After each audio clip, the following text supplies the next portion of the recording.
أما بعد فأعوذ بالله من الشيطان الرجيم بسم الله الرحمن الرحيم يا أيها الذين آمنوا استعينوا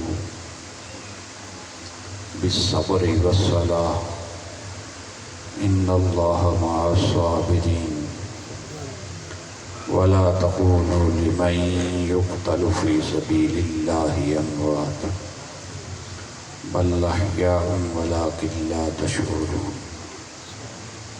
صدق الله العظيم إن الله وملائكته يصلون على النبي يا أيها الذين آمنوا صلوا عليه وسلموا تسليما بآواز بلند پڑھیے الصلاۃ والسلام علیک یا سیدی یا رسول اللہ وعلی آلک واصحابک یا سیدی یا حبیب اللہ الصلاۃ والسلام علیک یا سیدی یا امام الملت وعلی آلک واصحابک یا سیدی یا جد الحسن والحسین۔ نہایت ہی واجب الاحترام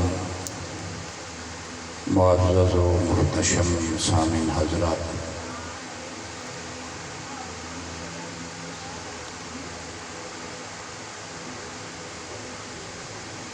میں انتہائی کوشش کروں گا کہ جس طرح اختصار کے ساتھ یہ محفل چل رہی ہے میں بھی اسی اختصار کو مد نظر رکھتے ہوئے مختصر سی گفتگو آپ کے سامنے رکھوں، اور پھر جو محفل پاک کا شیڈول بعد میں ہوگا میرے علم نہیں۔ قرآن مجید فرقان حمید کے ایک مقام سے میں نے تلاوت کا شرف حاصل کیا ہے۔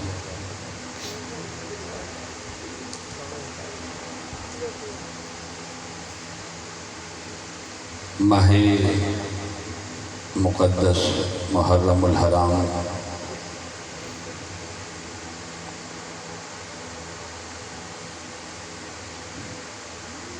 اپنے آخری ایام میں داخل ہو چکا ہے۔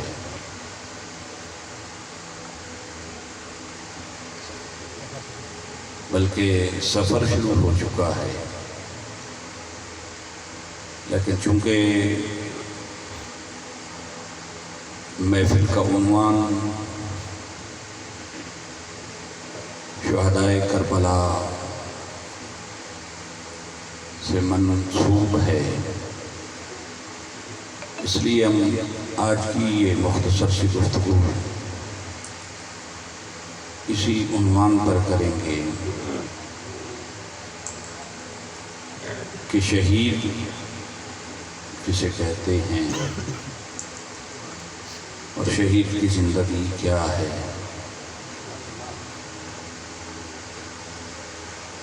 قرآن مجید فرقان حمید میں رب ذوالجلال نے ارشاد فرمایا یا ایھا الذین آمنوا، اے ایمان والو، استعینوا، مدد طلب کرو، بالصبر والصلاۃ، صبر سے اور نماز سے مدد طلب کرو، صبر سے اور نماز سے، ان اللہ مع الصابرین، بے شک اللہ رب العزت صبر کرنے والوں کے ساتھ ہے۔